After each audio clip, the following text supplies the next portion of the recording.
Praise Lord. प्रभू परमेश्वराच्या नावाला आपण धन्यवाद देऊया, त्याचे उपकार स्मरण करूया. कारण आपला प्रभू चांगला आहे, तो आपल्याला सांभाळतो, आपल्याबरोबर राहतो. आणि आज पुन्हा एकदा तो मंडळीकरता जे वचन आहे ते देण्याकरता आज इथे आपल्या सर्वांना त्यांनी एकत्र केलं, म्हणून त्याच्या नावाला आपण धन्यवाद देऊया, त्याचे उपकार स्मरण करूया. आज आपण ज्या गोष्टीविषयी पाहणार आहोत किंवा ज्या वचनावर आपण पाहणार आहोत ते म्हणजे काय की महायाजक. खूप वेळा आपण ऐकलं असेल महायाजक आणि याजक याविषयी आपण ऐकलं असेल, पण आज आपण ज्या पद्धतीने पाहणार आहोत त्याच्यावर प्रकाश टाकणार आहोत ते तुम्ही यापूर्वी कधी ऐकलेलं नसेल. तर आपल्याला माहीत आहे की जर याजक किंवा महायाजक म्हटलं की याजक असायचा आणि एक महायाजक, आणि हे याजक त्याच्यामधून एक निवडलेला महायाजक असायचा. आणि देवाने सांगितलं होतं की वर्षातून एकदा तो महायाजक काय करायचा, रक्त घेऊन कुठे जायचा, परमपवित्र स्थानामध्ये जायचा. आणि हे वर्षातून एकदा म्हणजे 7व्या महिन्याच्या 10व्या दिवशी तो काय करायचा, वर्षातून एकदा 7व्या महिन्याच्या 10व्या दिवशी सर्व इस्रायला करता आणि स्वतःसाठी ते रक्त घेऊन कुठे जायचा, परमपवित्र स्थानामध्ये जायचं. आणि महत्त्वाची गोष्ट म्हणजे की हे जे कार्य आहे हे फक्त महायाजकच करू शकतात, दुसरं कोणाला परवानगी नसते. फक्त आणि फक्त महायाजकच वर्षातून एकदा परमपवित्र स्थानामध्ये ते रक्त घेऊन सर्वांच्या प्रायश्चितासाठी तो जाऊ शकत होता. दुसऱ्या कोणालाही तिथे जाण्याची परवानगी नव्हती. आणि हे आपण जुन्या करारामध्ये पाहिलेलं आहे. आणि आपल्याला माहिती आहे की इब्री लोकांच्या पत्रामध्ये सांगते की आता जो येशू ख्रिस्त आहे तो देखील काय आहे, आपला महायाजक आहे. आणि तो देखील काय आहे की एकदा स्वतःचं अर्पण, स्वतःचंच रक्त घेऊन त्या पवित्र स्थानामध्ये गेला आणि आपली खंडणी भरली. ह्या गोष्टी आपल्याला माहीत आहे. नियमशास्त्रामध्ये जे काही विधी आहेत, जे विधी ते करतात, त्या सर्व गोष्टीमध्ये येशू ख्रिस्त आहे. तुम्ही कोणताही विधी घ्या, मग त्या एखाद्याचं कोकऱ्याचं अर्पण म्हणा किंवा निवास मंडप म्हणा किंवा इतर गोष्टी, जे वेगवेगळे गोष्टी ज्या सांगितलेल्या आहेत, प्रभूने उदाहरणं दिलेली आहेत, त्या सर्वांमध्ये काय आहे, ते सर्व कोणाकडे दर्शवतात, येशू ख्रिस्ताला दर्शवतात. आणि याजक देखील जो आहे, आपण जुन्या करारामध्ये जर पाहिलं, निर्गम याचा 28वा अध्याय आणि पहिलं वचन, तुझा भाऊ अहरोन याजकाची सेवा करण्यासाठी त्याचे मुलगे नादाब व अबिहू, एलाजार व इथमार यांची काय केली ती, प्रभू परमेश्वर काय म्हटलं मोशेला की तुझा भाऊ अहरोन याला काय कर, याजकपणाची सेवा करण्यासाठी मी निवडलेला आहे, तू त्याला घे आणि त्याच्या मुलांना देखील तू काय कर, घे. आणि म्हणून मोशेने काय केलं, या अहरोन आणि त्याचा भाऊ त्यांना काय केलं, पाचारण केलं. आणि पाचारण करून काय सेवेसाठी बोलवलं याजक म्हणून. आता इथे आपल्याला हे दिसतं की फक्त अहरोनाची निवड नव्हती की अहरोनाबरोबर काय झालं, त्याची मुलं देखील देवाने काय केलं होतं, याजकीय सेवा करण्यासाठी निवडून घेतले होते. मग आता याजक आणि दुसरं काय, महायाजक. आता महायाजक कोण होता, अहरोन होता, आणि त्याची मुले काय होती, ही याजक होती. त्याच पद्धतीने जर आपण आज पाहिलं, कारण की हे काय सगळे छाया आहेत, मग जर आज आपण पाहिलं की येशू ख्रिस्त काय आहे, आपला महायाजक आहे, आणि त्याच्याद्वारे जे आत्म्याने जन्मले त्याचे जे मुलं आहेत ते याजक आहेत. ह्या गोष्टीचं मी तुम्हाला तुलना करून सांगत आहे, नव्या करारामध्ये आणि जुन्या करारामध्ये. नव्या करारामध्ये याजकाची मुले याजक होत असायची, जो महायाजक असेल त्याची मुले काय याजक असायचे, ते त्याला मदत करायचे. तसंच आज जर आपण पाहिलं की आपला महायाजक कोण आहे, प्रभू येशू ख्रिस्त, आणि त्याच्यावर आपण विश्वास ठेवल्यामुळे आपण देखील त्याची काय मुले आहोत, याजक आहोत. मग पवित्र शास्त्र आपल्याला सांगते की एकच मध्यस्थ आहे, ठीक आहे ना. जसं मी तुम्हाला सांगितलं एकच मध्यस्थ आहे. जुन्या करारामध्ये एकच महायाजकच काय करत होता, ते रक्त घेऊन परमपवित्र स्थानामध्ये जात होते. तसं आत्ता देखील काय एकच मध्यस्थ आहे. शास्त्र आपल्याला सांगतं की काय आहे, तो कोण आहे, प्रभू येशू ख्रिस्त. आणि प्रभूने काय केलं की अहरोनाच्या वंशाला निवडलं होतं. कशासाठी? याजकाची सेवा करण्यासाठी. सर्व लेवी वंशाला नव्हतं. लेवी त्याच्यामधले काय होते की अहरोनातल्या कुळातलेच याजक होते आणि बाकीचे जे लेवी होते ते काय करायचे? मंदिराची सेवा म्हणजे इतर गोष्टी, कुणी ते कोश उचलण्यासाठी, कुणी त्या बाकीच्या गोष्टी उचलून ठेवण्या, तंबू हलवण्यासाठी, हे सगळे लेवी तिथे देवाने निवडून घेतले होते. पण याजकाची सेवा करण्यासाठी अहरोनाचा वंश काय केला होता? प्रभू परमेश्वराने निवडलेला होता. आता नव्या करारानुसार काय झालं की याजक पण बदललं आणि प्रकटीकरणाचा पहिला अध्याय आणि 6 वचनामध्ये तो म्हणतो की आम्हाला राज्य आपला देव आणि बाप याच्याकरिता याजक असे केले आहे. मग आता आपल्याला प्रकटीकरणामध्ये सांगितलं याजक केला आहे, मग कशा पद्धतीने याजक केला आहे की नाही? आता काही जे लोक आहेत ते म्हणतात की काय मी रॉयल प्रिस्ट आहे. तुम्ही ऐकलं असेल की ते म्हणतात मी काय रॉयल प्रिस्ट आहे, रॉयल प्रिस्ट. आणि मग ते संदर्भ कोणत्या वचनाचा देतात? जर तो स्वतःला रॉयल प्रिस्ट म्हणत आहेत तर संदर्भ तरी योग्य द्यावा ना, चुकीचा कशाला द्यावा? संदर्भ कोणता देतात? 1 पेत्र 2 अध्याय 9 वचन. तिथं काय म्हणतो? वचन काय सांगते आपल्याला? तुम्ही तर निवडलेला वंश, राजकीय याजक वर्ग, पवित्र राष्ट्र, मुलाने मिळविलेले लोक आहात.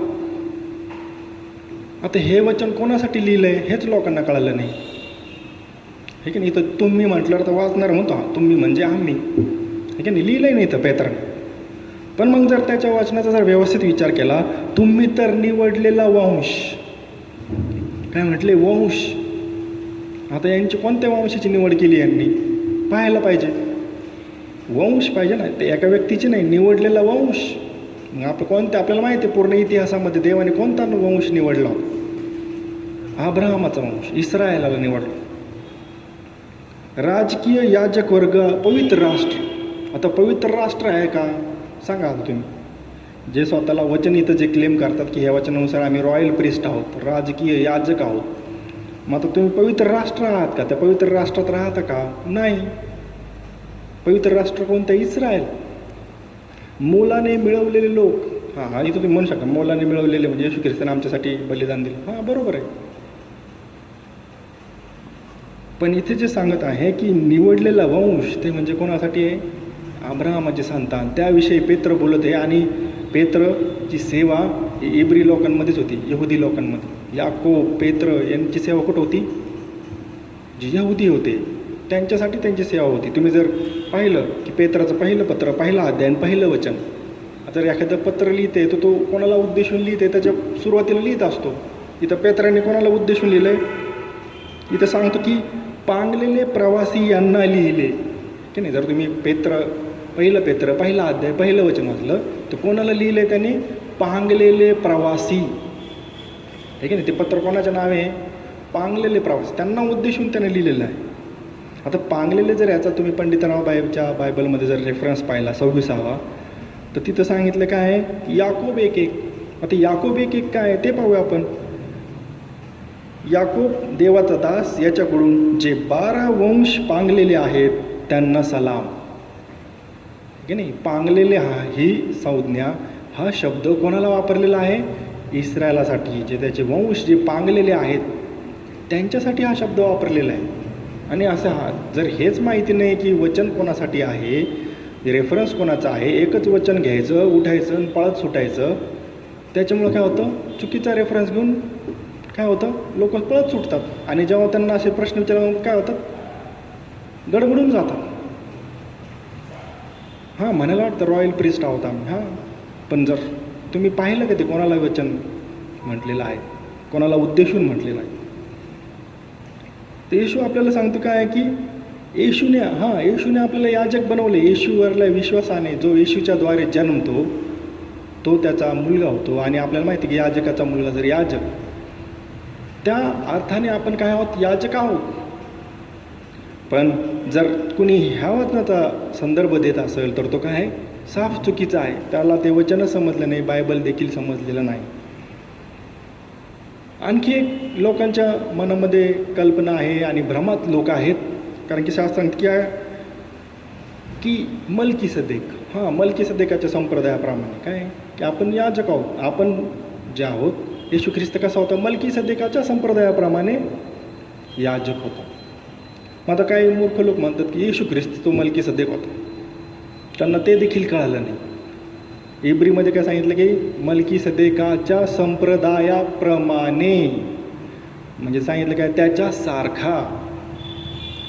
तर ठीक आहे, आपण त्या लोकांच्या ज्यांनी जसा विचार केला तसा आपण विचार करूया आणि समजूया की तो मल्कीसदेक येशू ख्रिस्त होता, ज्याला अब्राहमाने आपल्या मिळकतीचा दशांश दिला. मग माझा प्रश्न असा राहील की मग जर मल्कीसदेक होता तर मग तो तर कसा पाहिजे, निरंतरचा याजक पाहिजे, ठीक आहे नाही. येशू ख्रिस्त जर मल्कीसदेक होता तर मग मध्ये बाकीचे याजक का आले, ठीक आहे नाही. मध्ये बाकीचे याजक असं नाही होऊ शकत की एखाद्याला याजक पण नेमलं तर तो मरूपर्यंत याजकच राहायचा, तो मेल्यानंतर त्याच्या जागी दुसरा महायाजक व्हायचा.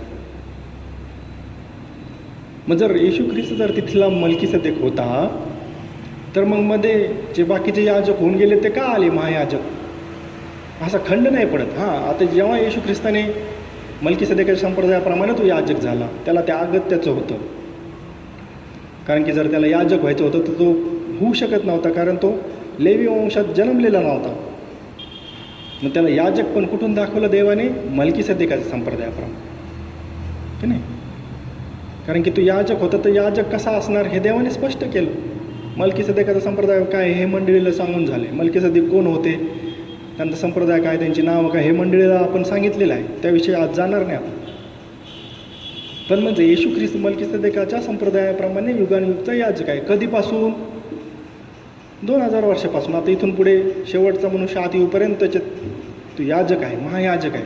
त्याच्यासाठी तो तिथे मध्यस्थी करत आहे. पण त्याच्या आधी वेगवेगळे याजक होऊन गेले, महायाजक होऊन गेले. म्हणून येशू ख्रिस्त हा मल्कीसदेक आहे हे म्हणणं काय चुकीचं आहे. त्याच्या संप्रदायाप्रमाणे तो काय आहे, याजक आहे. त्या कुळाप्रमाणे, त्या क्रमाने, मल्कीसदेकाचा जो क्रम आहे, त्याच्यानंतर हा, त्याच्यानंतर हा, त्या क्रमाने तो काय आहे, याजक आहे. आणि मग हे देखील लोकांना कळलं नाही, त्याच्यामुळे ते देखील येशू ख्रिस्ताला म्हणतात की तो काय आहे, मल्कीसदेक आहे. तिथं मग अब्राहमाने त्याला मल्कीसदेकाला 10वा भाग दिला, म्हणजे येशू ख्रिस्ताला दिलता. आणि ह्या गोष्टी न कळल्यामुळे काय होतंय, लोक संभ्रमात आहेत आज तर बाकीचे तर काही विचारच करू नका. काही तर स्वतः आज देखील याजकासारखा पोशाख घालतात. याजकासारखा पोशाख घालून त्यांना काय वाटतं की आपण याजक झालो पाहिजे, ठीक आहे नाही. आणि मग लांब लांब झगे, टोप्या, काय, ठीक आहे नाही. आणि त्यांना असं वाटतं की तसा पेहराव केल्याने आम्ही काय याजक नाही. ते याजकाचं जे काम आहे ते काय झालं आहे, येशू ख्रिस्ताने एकदाच पूर्ण केलेलं आहे. ते आता येशू ख्रिस्त महायाजक आहे, त्याच्यासारखे. आता येशू ख्रिस्त महायाजक होता, मग त्याने याजकाचे कपडे घातले होते का, याजकासारखे कपडे घालून फिरत होता का तो, नाही. त्याच्यानंतर पेत्र, याकोब, योहान यांनी त्याच्यावर विश्वास ठेवला, त्यांनी त्याच्यावर विश्वास ठेवला म्हणून ते तसे कपडे घालून फिरत होते का महायाजकाचे, नाही. मग आज एखादा विशिष्ट समुदाय ते याजकासारखा ड्रेस करून हिंडत आहे, स्वतःला याजक म्हणत आहे. त्यांनी तपासून पाहावं शास्त्रामध्ये की काय सांगितलेलं आहे. फक्त वस्त्र परिधान करून फिरण्याने याजक होत नाही, की नाही. त्यासाठी याजक काय व्हावं लागतं, जन्मावा लागतं. आपल्याला माहिती आहे की तो जो अहरोनाला जेव्हा प्रभूने निवडलं तर त्याचे मुलांना याजकाचं महायाजक म्हणून निवडलं, तर त्याच्या मुलांना याजकत्व का मिळालं, कारण ते महायाजकाची मुलं होती. आणि म्हणून आता येशू ख्रिस्ताला जर महायाजक आहे येशू ख्रिस्त, तो आपल्यासाठी अर्पण घेऊन गेला परमपवित्र स्थानामध्ये, तर मग आता येशू ख्रिस्ताच्या द्वारे काय व्हावं लागेल, जन्मावा लागेल, तर आपल्याला ते याजकत्व प्राप्त होईल. आणि तर तुम्ही म्हणू शकता की काय आहे, आम्ही रॉयल प्रिस्ट आहोत. चुकीचा वाचनाचा रेफरन्स देऊन नाही, नुसते त्याच्यासारखे कपडे घालून, याजकासारखे कपडे घालून तुम्ही महायाजक होऊ शकत नाही, याजक होऊ शकत नाही. निर्गम 28:2 आपल्याला सांगते की गौरवासाठी व शोभेसाठी तुझा भाऊ अहरोन याच्याकरिता तू पवित्र वस्त्रे कर. हे कशासाठी केलं होतं की देवाचा गौरव व्हावा. कारण की तो एका पवित्र स्थानात काम करणारे आपला देव पवित्र आहे आणि तो इतर लोकांपासून वेगळा निवडलेला दिसावा म्हणून तसा तो ड्रेस, तसे ते वस्त्र, तसा तो पोशाख देवाने मोशेला करायला लावला होता.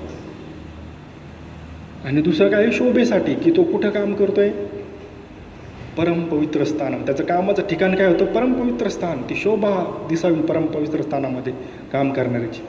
हां, तर पोशाखाची वेगवेगळे वस्त्र आहेत, तो आपल्याला वस्त्राचा एकदम वेगवेगळा अर्थ आहे, गहन अर्थ आहे. तिकडे आज आपण जाणार नाही आहोत. त्याच्यामध्ये लावलेले हिरे, माणिक, मोती जे आहेत ते 12 रत्न, त्याचा वेगवेगळा अर्थ आहे. आज ते आपण नाही पाहणार. पण तो एक विशिष्ट पोशाख होता. तो कशासाठी होता, देवाच्या गौरवासाठी आणि शोभेसाठी. का, कारण की तो काम कुठे करणार होता, पवित्र स्थानामध्ये, परमपवित्र स्थानामध्ये, निवास मंडपामध्ये त्याची सेवा होती. म्हणून तो इतर लोकांपासून वेगळा दिसावा म्हणून देवाने काय सांगितलं होतं, की त्याच्यासाठी एक विशिष्ट पोशाख कर. आणि हे काय आहे, जे पोशाख, जे सेवा, मी तुम्हाला सांगितले की हे छाया आहेत. ह्या सगळ्या गोष्टी काय आहेत, छाया आहेत. पुढं घडणाऱ्या गोष्टीची छाया होते. आणि तो या गोष्टीच्या द्वारे, दाखल्यांच्या द्वारे तो बोलत होता. वेगवेगळे येशू ख्रिस्ताने दाखले दिले, वेगवेगळ्या गोष्टी सांगितल्या.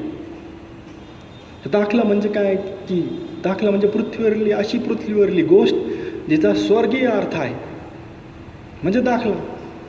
आपल्याला माहिती आहे, पेरणी करणाऱ्याचा दाखला आहे. त्यानंतर मासेमारीवर तो मासे जे होते, मासे धरणारे, त्यांच्या दाखला दिला त्याने सांगितलं की घरी एक स्वयंपाकघरात काम करणारी स्त्री पीठ कशी मळते, ठीक आहे नाही, खमीर कसं हे करते. ह्या गोष्टी देवाने का सांगितल्या, की त्या गोष्टीवरनं त्यांना कळावं की स्वर्गातल्या गोष्टी कशा आहेत, ज्या त्यांना दृश्य स्वरूपात दिसतात, त्यावरनं जे अदृश्य असं आहे त्याची कल्पना मनुष्याने करावी. म्हणून तो काय झाला, त्या अशा उदाहरणं, गोष्टी, दाखले देऊन मनुष्याशी बोलत होता. कारण हे दाखले जे आहेत ती काय, छाया आहेत. आता एखाद्या मनुष्याची जर आपण सावली पाहिली, छाया पाहिली, तर ती काय करते, त्याचा त्या मनुष्याचा एक आकार दर्शवते, की नाही. आणि ती सावलीचा, त्या छायेचा जर तुम्ही पाठलाग केला तर ती छाया कोणाकडे घेऊन जाते, त्या मनुष्याकडे. तसंच आहे की जुन्या करारामधले जे विधी आहेत, आता काय काय विधी होते, सगळं विधी, गोष्टी ज्या सांगितल्या, इसाकाची गोष्ट, अब्रामाची गोष्ट, अहरोनाची गोष्ट, मोशेची गोष्ट, ह्या ज्या गोष्टी आहेत, ह्या गोष्टी काय आहेत, छाया आहेत. ह्या गोष्टीमध्ये जर तुम्ही शोध घेतला तर त्या गोष्टी तुम्हाला कोणाकडे घेऊन जातील, प्रभू येशू ख्रिस्ताकडे. हे प्रभू येशू ख्रिस्ताचे दर्शक आहेत. आणि ह्या छाया काय करतात, तुम्ही जर एखाद्याच्या सावलीचा पाठलाग केला तर ती सावली तुम्हाला ज्या मनुष्याची आहे त्या मनुष्याकडे घेऊन जाते. जुन्या करारातले विधी, याजकत्व, निवास मंडप, हे जे सर्व आहे काय होतं, छाया होते. त्या गोष्टीच्या द्वारे येशू ख्रिस्त दिसत होतं. आज जर आपण पाहिलं, पण दुसरं गोष्ट म्हणजे की ही जी छाया आहे ती आपल्याला त्याचं एकदम खरं स्वरूप दाखवू नाही शकत. मग एखाद्याची सावली पाहिली तर आपण त्याच्यावरनं तो एक्झॅक्ट कसा दिसतो हे नाही सांगू शकत. हां, त्याचं आकाराची ती दिसते, पण एक्झॅक्ट तो कसा दिसतो हे आपण सावलीवरनं नाही सांगू शकत. आणि म्हणून पुढे काय झालं, की ती सावलीच्या आणखी पुढे गेल्यानंतर काय झालं, की शुभवर्तमान आले. त्या शुभवर्तमानाच्याद्वारे आणखी गोष्टी प्रकट झाल्या. त्याच्यानंतर काय झालं, पुस्तकं आले, इब्री लोकास पत्र, याकोबाचं पत्र, की नाही, गलतीकारास पत्र, एपिसकारास पत्र, हे पत्र आले. ह्या पत्राच्याद्वारे आणखी गोष्टी क्लिअर झाल्या. आणि सर्वात शेवटी जे आलं ते म्हणजे प्रकटीकरण. कशाचं प्रकटीकरण, प्रभू येशू ख्रिस्ताचे प्रकटीकरण. त्याचं नाव काय, योहानाला झालेले प्रभू येशू ख्रिस्ताचे प्रकटीकरण. जी गोष्ट एदेन बागेत सुरू झाली ती प्रकटीकरणाच्या पुस्तकामध्ये प्रकट झाली. आणि देव कसा दिसतो, तो कसा देव आहे, येशू ख्रिस्त कसा देव आहे, ह्या गोष्टी काय झाल्या, प्रकट झाल्या. त्याने जी छाया होती ती स्पष्ट झाली. ती छाया, ते विधी, ते नियम, याजकत्व हे कोणाकडे दाखवतो, येशू ख्रिस्ताकडे. आणि मग इब्री लोकांच्या पत्रामध्ये सांगितलं तो कसा याजक आहे हे पटवून सांगितलं. आणि हळूहळू नेऊन तो याजकच प्रकटीकरणामध्ये सांगितले तो कसा देव आहे. ह्या गोष्टी सांगण्यासाठी ते असं सिक्वेन्सली आहे की समजावं. मग आता जी गोष्ट आहे अहरोन, तो कशाचा दर्शक होता? येशू ख्रिस्ताचा दर्शक होता. अहरोन जो होता तो येशू ख्रिस्ताचा दर्शक होता आणि त्या भविष्यात ज्या गोष्टी घडणार होता त्याची छाया होती. अहरोन जो होता हा मोशेचा शब्द होता. काय होता अहरोन? मोशेचा शब्द होता. कारण मोशेला देवाने परमेश्वराने देव असं बनवून ठेवलं होतं. काय बनवून ठेवलं होतं? देव. कोणाला? मोशेला.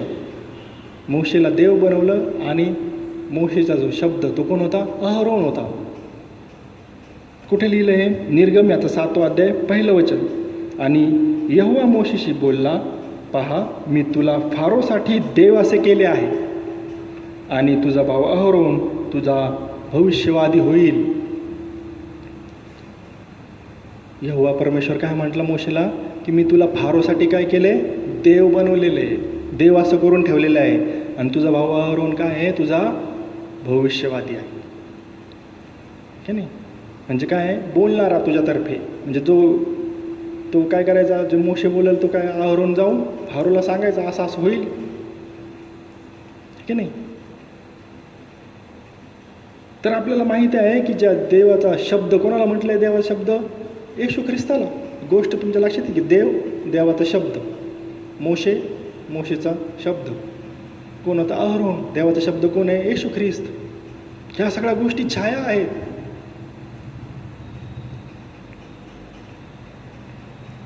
आणि ह्या गोष्टी समजून घेण्यासाठी आपल्याला काय करावं लागेल? नीट शास्त्राचा काय करावं लागेल? अभ्यास करावा लागेल. एक वचन घेऊन पळत निघायचं नाही.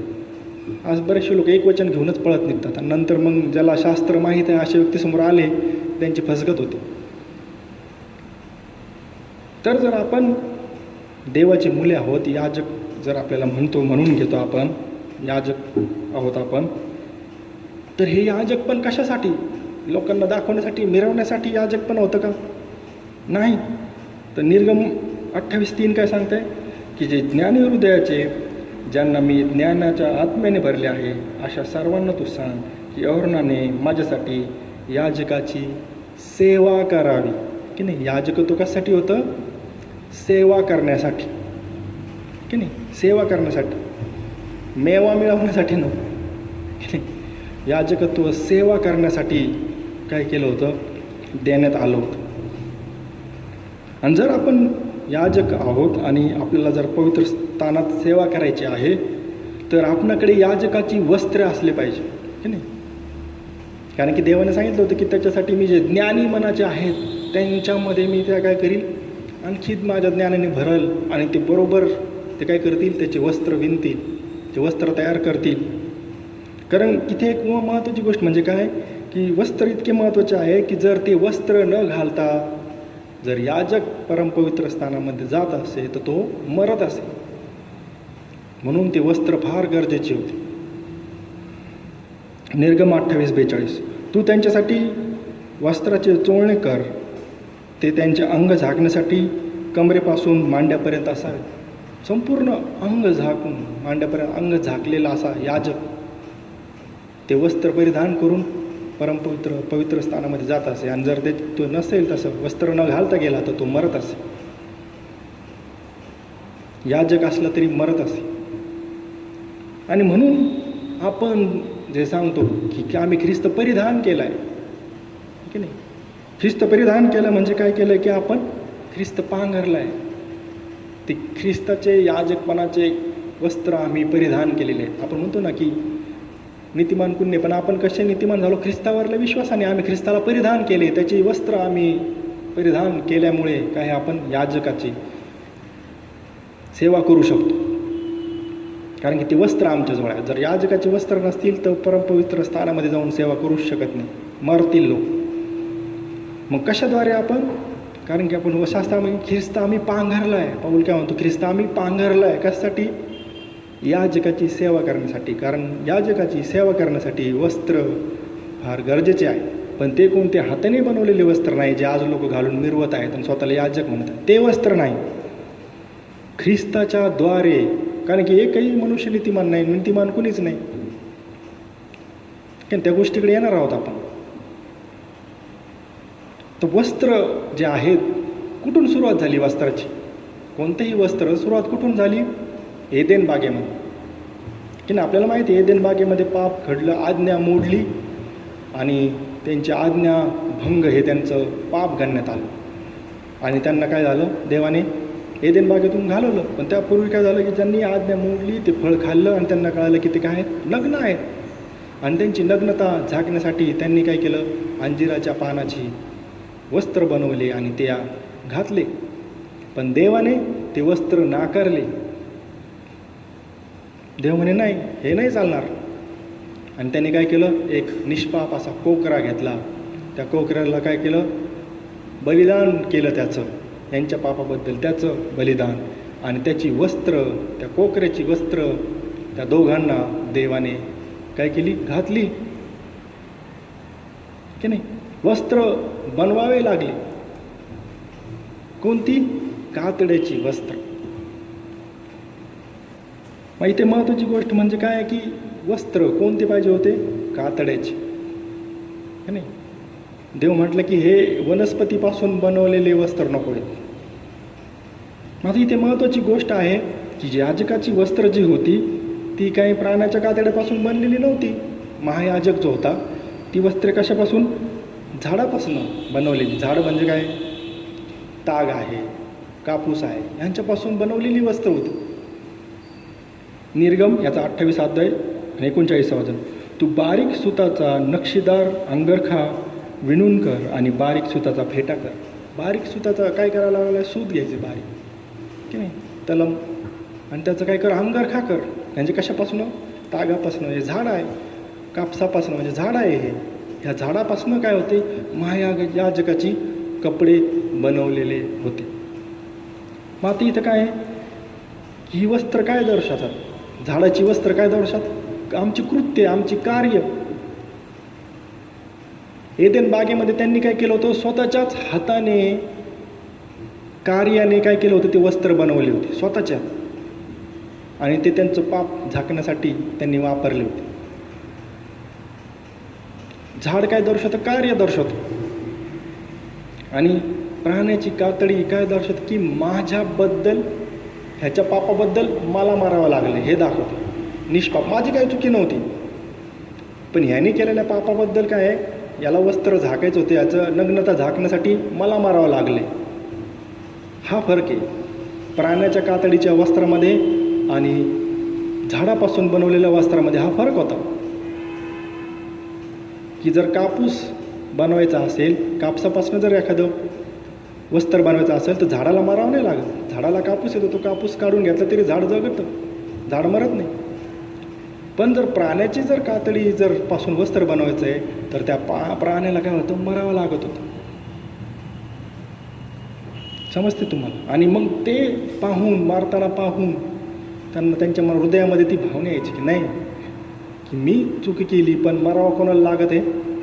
निष्पाप, याचे काही दोष नसताना ह्या प्राण्याला मारावं. ही भावना मनामध्ये उत्पन्न होण्यासाठी देवाने ही सिस्टीम लावून दिली की पापाबद्दल कोकऱ्याचं रक्त तुम्ही काय करा, वेगवेगळ्या प्राण्यांचं रक्त जशी ऐपत असेल तसं प्राणी, तसा पक्षी, ही लावून दिली. कारण की आपल्याला माहिती की त्याचं अर्पण करण्यापूर्वी त्याच्या डोक्यावर त्या व्यक्तीला हात ठेवावा लागायचा. आणि ही जी हाताने बनवलेली वस्त्र जे आहेत कृत्य दर्शवतात, वनस्पतीपासून बनवलेले. पण प्राण्याच्या कातडीपासून बनवलेले वस्त्र काय दर्शवतात? आपण पाहिलं की ह्याच्यासाठी माझी काही चुकी नसताना मला काय होते? मरावं लागत आहे. ही ती भावना होती त्याच्यामध्ये. आणि देव म्हटलं हे नाही चालणार आता मला, तू हाताने, स्वतःच्या हाताने बनवलेल्या, हाताच्या स्वतःहून कुणी काय होऊ शकत नाही, ते वस्त्र चालणार नाहीत. ही पहिली गोष्ट होती. एक गोष्ट, अशा सगळ्या गोष्टी तुम्हाला ह्याच गोष्टी. दुसरी गोष्ट घेऊ आपण लगेच, सगळ्यांना नाही पाहणार आपण, पण आणखीन एक 2 गोष्टीच्या द्वारे तुम्हाला पटवून दिली. दुसरी गोष्ट, काईन आणि हाबेल.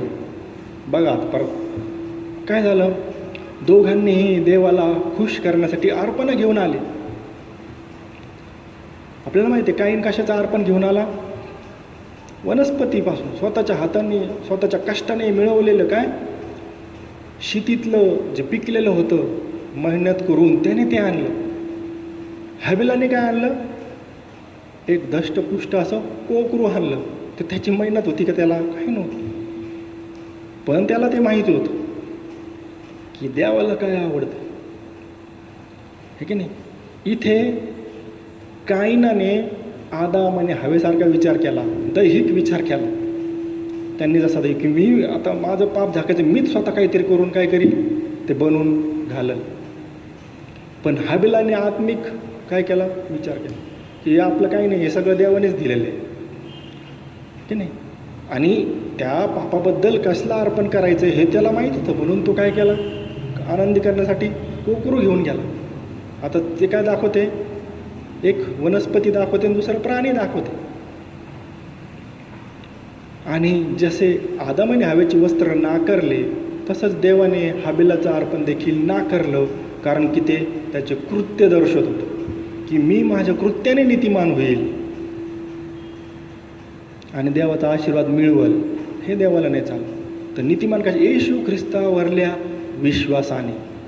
आणि हाबिलाने विश्वासाद्वारे ते अर्पण आणलं की नाही बाबा माझ्यात काय तसं हे नाही, मी याच्यात काय सामर्थ्य नाही, पण जे काय मी करतो त्याच्यातलं देवाला खुश करण्यासाठी मी आणतो. त्याने विश्वास ठेवला आणि तो घेऊन आलो की हे देवाला आवडेल नक्कीच. आणि म्हणून प्रभू परमेश्वराने हॅबिलाचं अर्पण स्वीकारलं. ही दुसरी गोष्ट आहे.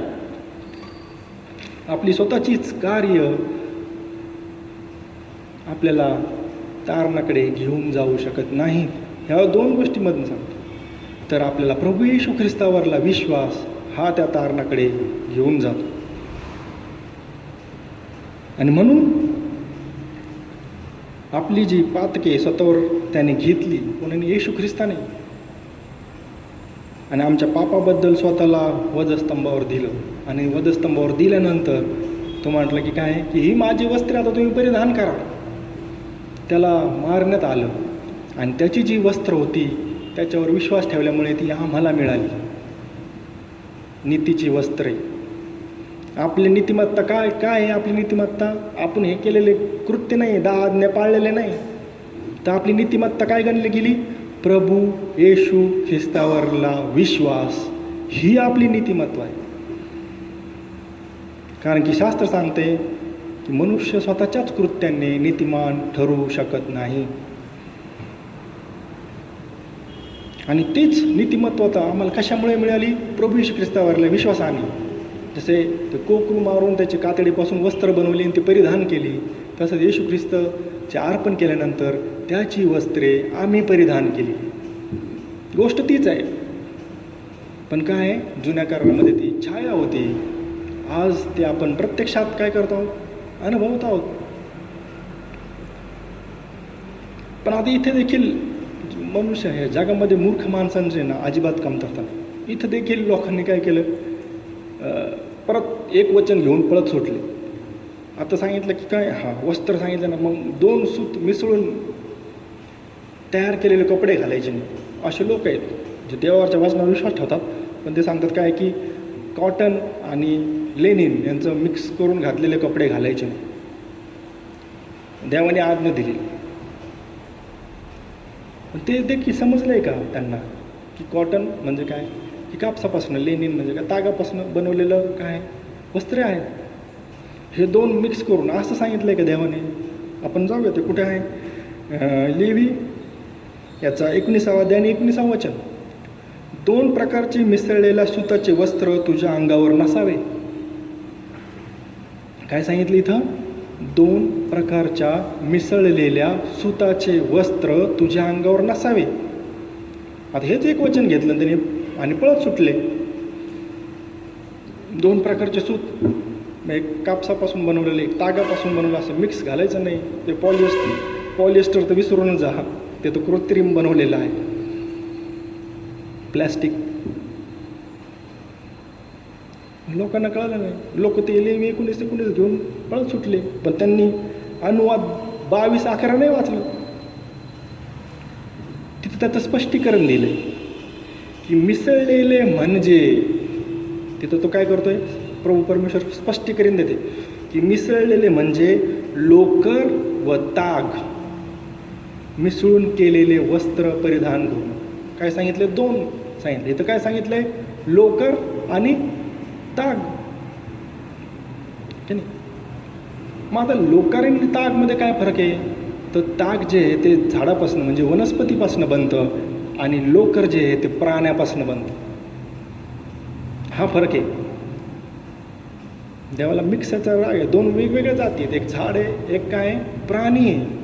त्यांचं एकत्र करून तयार केलेलं कापडा घालू नको असं नाही सांगितलं. ह्या झाडापासून आणि त्या झाडापासून बनवलेलं तू सूत घालून, तशी नव्हती आज्ञा. एक झाडापासूनचं सूत आणि दुसरं प्राण्यापासून बनवलेलं सूत असं दोन्ही मिक्स घालू नको. का अशी आज्ञा होती, तर मी तुम्हाला सांगितलं की काय की जे जर आपण पाहिलं की झाड इथे काय दर्शवत आहे, मनुष्यांची कृत्ये, आणि प्राण्यापासून बनवलेले वस्त्र काय दाखवते, बलिदान. एक तर तुम्ही तुमच्या कृत्यावर विश्वास ठेवा किंवा येशू ख्रिस्ताच्या बलिदानावर विश्वास ठेवा. दोन्ही नाही चालणार. आणि जर तुम्ही कृत्यावर विश्वास ठेवत असाल तर तुम्हाला तारणाकडे घेऊन जाणार नाही. पण येशू ख्रिस्ताच्या जर बलिदानावर जर विश्वास ठेवत असाल तर ते तुम्हाला तारणाकडे घेऊन जाईल. हा त्याच्यातला फरक आहे. लोकांनी ते वरवरचंच उचललं आणि तर तसंच पळत सुटतात. कारण की वचनच पाहिजे, एक वचन घेऊन पळत सुटले.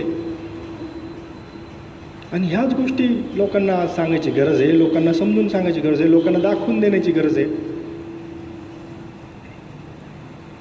की स्वतःची कार्य आणि बलिदान हे एकत्र नाही. तर तुम्ही फक्त येशू ख्रिस्तावरच्या विश्वासाच्या द्वारेच काय होऊ शकता, नीतिमान ठरवू शकता. आणि म्हणूनच जो जुन्या काळातला याजक होता त्याची वस्त्र तागाची होती, त्याची वस्त्र कातड्यापासून बनवलेली नव्हती. कारण की ती जी वस्त्र होती ती पुढे येणार होती. तो त्याची प्रतिछाया होता आणि तो त्याच्या कृत्यांच्याद्वारे नीतिमान होत होता. त्याचे कृत्य अशी नीतिमान अशी गणली जायची जुन्या कारणाकडे.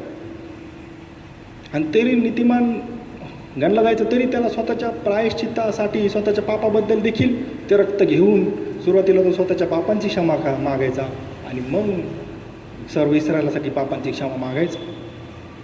कारण की ते हाताने बनवलेली जी वस्त्र होती ती त्याला नीतिमान ठरवू शकत नव्हती. म्हणून त्याला स्वतःच्या पापासाठी आधी प्रायश्चित करावं लागायचं आणि मग तो इस्रायलासाठी प्रायश्चित करायचा परमपवित्र स्थानामध्ये.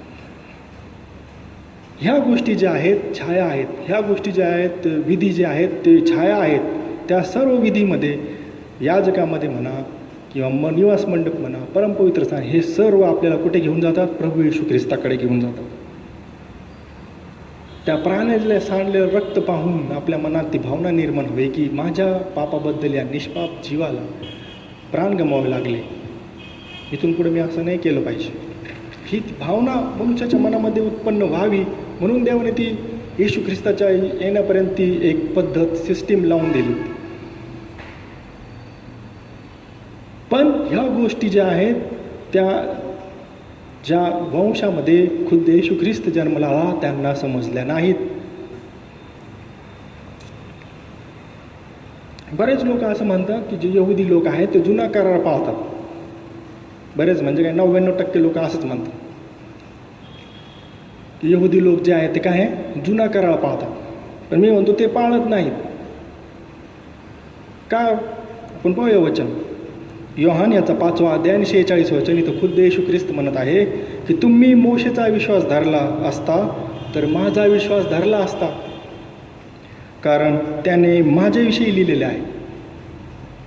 पुढे 47 वचनामध्ये तो म्हणतो पण जर तुम्ही त्याच्या लेखाचा विश्वास धरत नाही तर माझ्या वचनाचा कसा धराल. कारण की जे यहुदी होते, जर आपण पूर्ण हा 5वा अध्याय पूर्ण वाचला तर यहुद्यांना तो दोष लावतो येशू ख्रिस्त. यहुद्यांविषयी आहे, इथं सगळे यहुदी होते आणि तो काय म्हणतो, यहुद्यांना म्हणत आहे की तुम्ही मोशेच्या लेखाचा, मोशेचा लेख म्हणजे काय, नियमशास्त्र, जुना करार, नियमशास्त्र जे ते म्हणतात की हे नियमशास्त्र पाळतात यहुदी लोक, कर्मठ यहुदी लोक नियमशास्त्र पाळतात, पण ते देखील ते पाळत नाहीत. म्हणून प्रभू येशू ख्रिस्त शुद्ध म्हणत आहे की जर तुम्ही मोशेचा लेखाचा विश्वास धरत नाही तर माझ्या वचनाचा कसा धराल. जर तुम्ही एखाद्या याला विचारलं, कट्टर यहुदी रब्बी माणसाला विचारलं, तो म्हणतो काय, तो प्रवास केला म्हणे आम्ही कुठं कोणाच्या दास्यात नव्हतो कधीच. आजही ते म्हणतात आम्ही कधीच कोणाच्या असं शास्त्रात नोंद आहे. आपण जाऊया योहान याचा 8वा अध्याय 33वा वचन. आम्ही अब्रामाची संतान आहो व आम्ही कधीही दास्यात नव्हतो. कोण म्हणतंय? शास्त्री, पुरुषी आणि यहुदी येशू ख्रिस्ताला म्हणत आहेत काय, की आम्ही अब्रामाची संतान आहोत आणि आम्ही कधीही दास्यात नव्हतो. ते म्हणतात आम्ही दास्यात नव्हतो. मग निर्गम काय? निर्गमाचं सर्व पुस्तक जे आहे ते काय आहे? त्यांच्या मिस्रामधून बाहेर येण्याविषयीच आहे. मोशेचं सर्व पुस्तक काय? मिस्रामधून त्यांच्या बाहेर पाडण्याविषयीच आहे. नियमशास्त्र, आणि ते अव्यवहार करतात, नियमशास्त्र मानित नाहीत. ते त्यांचे स्वतःचेच मनुष्यांनी बनवलेले नियम. म्हणून तो म्हटले की काय, तुम्ही मनुष्याचे नियम शास्त्र म्हणून शिकून काय करत आहात? निरर्थक माझी उपासना करत आहात. कारण की ते नियम मोशेचं नियमशास्त्र नव्हते शिकवत. ते कोणाचे नियमशास्त्र शिकवत होते? मनुष्यांचे, जे स्वतः त्यांनी बनवलं. कारण की मध्ये बराचसा कालखंड गेला जेव्हा इस्रायलात कोणी संदेश नव्हता, काही नव्हतं, त्यांनी मनाचेच नियम बनवले आणि तेच ते लोकांना शिकू लागले. मोशेचं नियमशास्त्र त्यांनी बाजूला ठेवलं. शास्त्र आपल्याला सांगते. तर म्हटलं तुम्ही मोशेच्याच लेखाचा विश्वास धरत नाही तर माझ्या वचनावर कसा विश्वास धराल? आणि ते हे पण विसरले की आम्ही दास्यात होतो. खुद्द येशू ख्रिस्ताला तोंडावर म्हटलं की आम्ही अब्रामाची संतान आहोत, आम्ही कधी कोणत्या दास्यात होतो? आम्ही कधीही दास्यात नव्हतो. ते विसरून गेले की देवाने त्यांना मिस्र देशातून बाहेर काढलं होतं. त्यांना जर विचारलं तुम्ही या 10 वेगवेगळ्या प्रकारच्या पिढ्या पाठवलेल्या, तर म्हणतात काय पिढ्या पाठवलेल्या नाव, जाऊन विचारा तुम्ही. ते हे सर्व गोष्टीचा ते अव्यवहार करतात. आणि जर तेच जर असे करत असेल तर आपण तर फार लांब आहोत. आपल्याला चुकीचा अर्थ काढायला काही वेळ लागत नाही आणि म्हणून आपल्याला दिसत आहे आज. पण जे विश्वास आहे, ज्यांना जे यहुदी आहेत पण ज्यांना येशूवर विश्वास ठेवला आहे त्यांचं तारण झालेलं आहे. ज्यांना प्रभूने निवडलेलं आहे त्यांनी विश्वास ठेवला. बरेचसे असे यहुदी आहेत ज्यांनी प्रभू येशूवर विश्वास ठेवला, बाप्तिस्मा घेतला आणि आज ते येशू ख्रिस्ताचं शरीर आहेत, त्याची मंडळी आहे. पण जर आज जिथे येशू ख्रिस्त जन्मला, ज्या भूमीमध्ये तो मोठा झाला, तिथे जर अशी परिस्थिती असेल तर त्याच्या बाहेर कल्पना न केलेलीच बरी. आणि जे आज स्वतःला याजक त्याच्यासारखे कपडे घालून याजक पण मिरवत आहेत, तर त्यांना हे एक समजून घेणं पाहिजे की याजकत्व हे वस्त्र परिधान करून नाही, एखादी डिग्री घेऊन होत नाही, तर याजकत्व हे जन्मावं लागते. जुन्या करारातही तसं होतं आणि नव्या करारात देखील तसंच आहे. जर आपल्याला याजक म्हणून घ्यायचं असेल तर येशू ख्रिस्ताच्या द्वारे आपल्याला जन्मावं लागेल. आणि येशू ख्रिस्ताच्या द्वारे जन्मल्यानंतर आपल्याला ते वस्त्र मिळतील. कारण याजकाचा मुलगा पुढे याजक होता, महायाजक. ह्या गोष्टीची काय आहे? प्रतिछाया अहरोन होता. येशूची छाया काय होता? अहरोन होता. त्या गोष्टीवरनं आज पुढे जे होणाऱ्या गोष्टी प्रभूने दाखवलेल्या होत्या. आणि अशा बऱ्याचशा गोष्टी ज्या आहेत शास्त्रामध्ये त्या काय आहेत? छाया स्वरूपात आहेत, ज्या पूर्ण होत आहेत, ज्या पूर्ण झाल्या आहेत. आणि म्हणून महायाजक जे आहे त्याविषयी आज आपण थोडक्यात माहिती पाहिली. जे बाकीच्या गोष्टी आहेत त्या आपण प्रभूची इच्छा असेल तर पुन्हा कधीतरी त्याच्यावर बोलणार आहोत. पण जो याजक, महायाजक, तो कशामुळे होतो? तर तो कशामुळे? याजक जर म्हणून घ्यायचा असेल तर प्रभू येशू ख्रिस्तावरला विश्वास. कारण प्रभू येशू ख्रिस्त हा आपला महायाजक आहे. त्याने आपल्या पापासाठी स्वतःचं रक्त देऊन त्याने आपल्याला मोलाने विकत घेतलेला आहे. तर प्रभू करो हे वचन समजणारं मन आणि अंत करून तो तुम्हाला देऊ. Praise Lord. आमेन.